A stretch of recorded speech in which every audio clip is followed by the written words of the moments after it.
When You Wish Upon a Star, Chapter 22. Half past noon, Ilaria tossed on her coat and wrapped her new fur stole around her neck. It was her 17th birthday, and she wasted enough of it huddled in the corner of Mrs. Tapa's shop, rubbing her hands by the meager fire, waiting for customers while the lady napped upstairs in her bedroom. Winter had arrived, and snow dusted the road outside, and everyone was crowded around the market to buy last-minute groceries. No one, absolutely no one, was going to buy a hat today. Ilaria plucked a red feather off one of the caps and wriggled it into her chignon. Then she buried her face in her fur. She left work early yesterday when Mrs. Tapa was at the market and hired a wagon all the way to Nerio to buy it. An exorbitant purchase, but it was her birthday, and she deserved nice things. Nice things that would take her mind off the future she'd been stolen from her. A bell chimed at the door. Mrs. Tapa was back. "Just where do you think you are going?" she demanded as Ilaria buttoned her coat. "Out. It's my birthday." "I don't care what day it is," Mrs. Tapa said. It's been quite enough of your insolence, Ilaria Belmaggio. Day after day I let you come in late, let your friends loiter about my shop without buying anything. Don't think I didn't notice you leaving the store yesterday unlocked and open for thieves to steal all of my wares, and now you want to—" "If you care so much about your shop," interrupted Illy, "maybe you should try tending it yourself." "Why, you impertinent, ungrateful little wretch! Get back here! Don't you go out that door, or I'll—" "Fire me?" Ilaria whirled. "I'm going to be famous, Mrs. Tapa. So famous you'll be engraving my name by the door to tell everyone that I used to work here, because it's all people will remember you for." The words spewed out of her lips before she could control them. Every word was a lie, but Mrs. Tapa didn't know that. How good it felt to see that old woman's jaw fall agape. "I'll take this as a gift," said Ilaria, plucking a velvet hat off the nearest mannequin. It was scarlet, matching the red feather in her hair. "It's the only one here that isn't hideous." She didn't know where her audacity was coming from, but it felt wonderful. She felt free. Illy sauntered out the door, ignoring Mrs. Tapa's threats to tell her mother. Why did Illy care? She hated working at the shop. The hats were overpriced and ugly. The ribbons were sort of shoddy quality and frayed after a week, and she didn't need the money for tuition anymore. She hated Pariva, too. "Mrs. Tapa was kind to you," a little voice poked into her head. "She gave you a salary for doing practically nothing. Is this how you repay her?" "Like I said," Ilaria told the voice stolidly, "she'll get to engrave my name on her door." Snow crunched under her shoes, and the sound quickly grated on her nerves. The past few weeks she moped about town, trudging her way to the shop, watching the clock hands tick slow second after second. Simona and Beatrice had stopped visiting her at the shop. She'd been brusque to them upon returning from Vallon. "So what happened?" said Simona. "We heard Mr. Tommaso's son went with you to Vallon." Geppetto," said Ilaria. "Geppetto," Simona repeated. "He's poor, and not particularly handsome or charming." Ilaria pretended not to hear and twirled the ends of her hair. "The director of the conservatory practically dropped his baton once he heard me sing," she lied. "He's famous, you know. Conducts the Vallon Symphony as well as the opera orchestra." "You actually got in?" Simona said. "Did you ever have any doubt?" Illy scoffed. "Of course I did, and I'm counting down the days when I leave this backwater." "When do you leave?" said Beatrice, raising a skeptical eyebrow. Ilaria lifted her chin. "First thing in the spring. I'm going to be a star, and I'll never come back to this paltry little town again." "That's funny. Your eyes look puffy, Illy dear, and Pietro said he saw you crying when you came home with Geppetto." They were tears of joy. They hadn't believed her. Ilaria couldn't stomach their pitying looks and I-told-you-so glances at each other. Worse yet was keeping her lie at home. Illy knew Mama was starting to grow suspicious and sensed she was keeping something from her. She could tell, too, from how nice Nicola was being to her and how Papa's morning kisses on her forehead felt like a sympathy stamp, as if they were waiting for her to tell her the truth. Deep down, she wanted to, but her pride wouldn't let her. If she told him the truth, her dream would be gone forever. Better to cling to the illusion as long as she could. Better to pretend to be someone than to go back being to no one, even if it was just for a little while. Someone more than a baker's daughter in Pariva. Someone people admired and dreamed of meeting.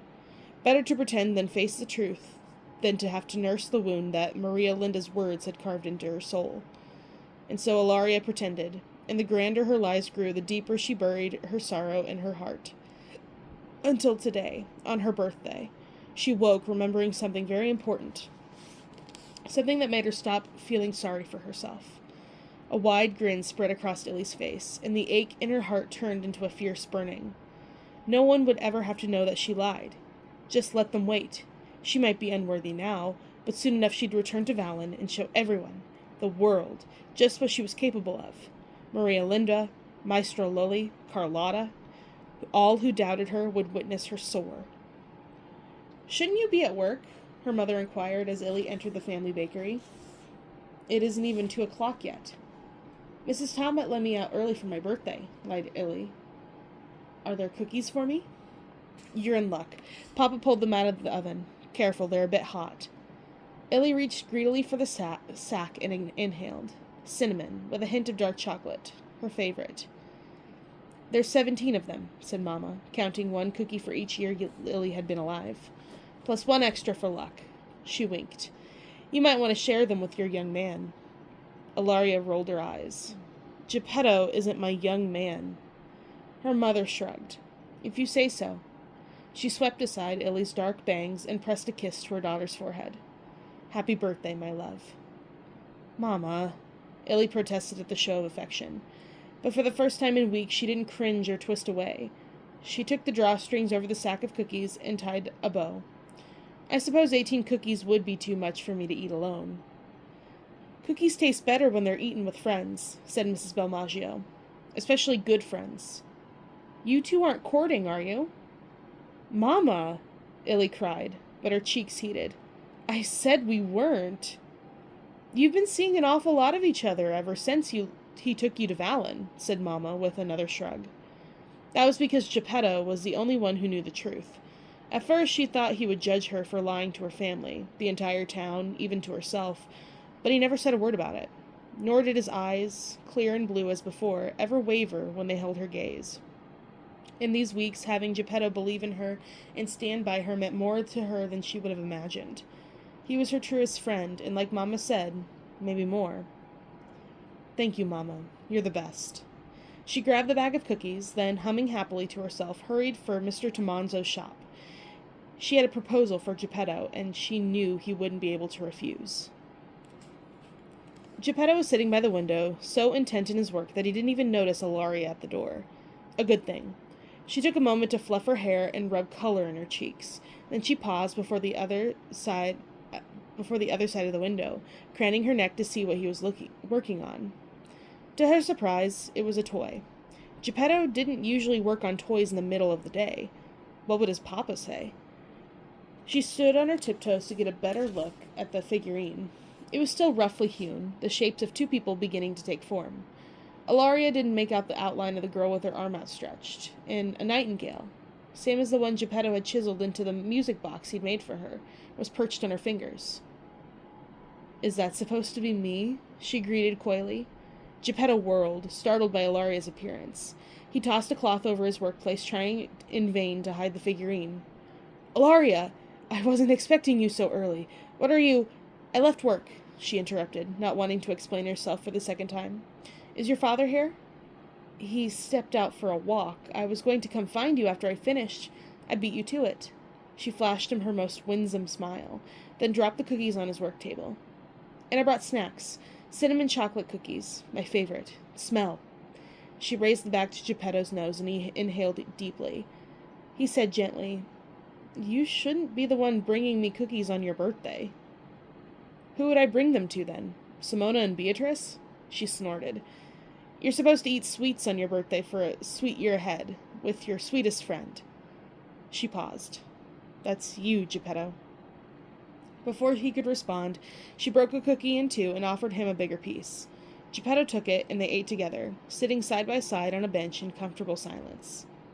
She'd kissed dozens of boys in her 17 years, yet sharing a cookie with Geppetto felt like the most romantic thing she'd ever done. "Thank you for coming with me to Valen," she said quietly. "And for keeping my secret. It's meant a lot to me these past few weeks. Kiara was right about you, and I'm glad we're friends. It was his cue to kiss her, but as before, Geppetto was so oblivious that he didn't seize the opportunity. I am too, he said just as quietly. Over the last weeks, he'd grown less anxious in her presence, though he still fidgeted with his glasses while she was close. He did so now, then offered her his handkerchief. To wipe your hands, he explained. Ilaria laughed. How considerate. But I'm having another cookie. As she reached into the sack, Geppetto observed, You're happy. You haven't been happy in weeks. That's because I realized something today. Ilaria rose from the bench. You were right, Geppetto. There are other big cities in Hesperia aside from Valen. Who needs the Madrigal Conservatory? If I studied with Maria Linda, I'd waste an entire year in school. Better I go out and make my own future. Kia will help me. As soon as she said it, the many clocks in Geppetto's wall announced that it was 1 o'clock. Still no sign of her dear fairy sister. But Kiara had promised to be back for her birthday, and she never broke a promise. Is she allowed to do that? Geppetto asked blatantly. Why not? She's my sister. Trying to hide her dwindling confidence, Illy grinned. She could help you too. She plucked a violin off the rack of the wall. Why repair instruments when you can make them? You could become the most famous violin maker in Hesperia. A legend. Think of all the masterpieces you'll craft. Violins for the greatest virtuosos of our time. For kings and princes and dukes. Instruments that everyone in Hesperia would clamor to buy. Everyone would know your name. Wouldn't that be marvelous? Geppetto picked up a cookie, but he didn't take a bite. It would be something, he said at last. Your father wouldn't have to worry about this shop anymore. You'd make plenty of money. Just imagine, after a few years, you could retire and carve all the toys you want. Geppetto picked up his whittling knife and wiped it clean with his apron. My heart isn't in music the way yours is, Ilaria. I love listening to it, being surrounded by it, but He spread his arms at the walls of violins, violas, cellos, and guitars. This isn't my dream. Ilaria frowned. It'd only be for a few years. She remembered the figurine he had been carving. What, you want to waste your youth making trinkets? Little toys that people admire from the window but don't come in to buy? Your father wouldn't approve. Our workshop has been in our family for generations, Geppetto deflected good-naturedly. But I've thought long and hard about it, and even if Papa is upset with me, I can't lie to him anymore. Or to myself. His gentle gaze fell on her, and suddenly Ilaria stiffened. Is this your way of lecturing me about my own lies? No, I would never lecture you. It's not my place. Then? I only wonder if you should tell your family the truth. Don't live a lie, and don't run away. Illy's mood soured. Geppetto, too? She couldn't believe it. I thought of all people you would understand, she said. But you're just like the rest. Ilaria, at least my dream is worth lying for, she said harshly. Any peddler on the street can sell toys. Why do you need a shop dedicated to them? There's no future for a toy maker in Pariva. Geppetto's face fell, and she knew she ought to take her words back, but she didn't. Instead, she stormed out of the workshop, ignoring Geppetto's shouts behind her. Ilaria! Ilaria! Her heart screamed at her to turn back, to reconcile with the young toy maker and make things right with him. But Ilaria shut it out. She hurried faster, sprinting back into town before Geppetto could follow. She didn't look back once. There you are! Exclaimed Nico as Ilaria stalked through the town square. She was tired and out of breath from walking so fast, and she had nowhere she planned to go. Illy, her brother said again, chasing after her. You've got to come home, now.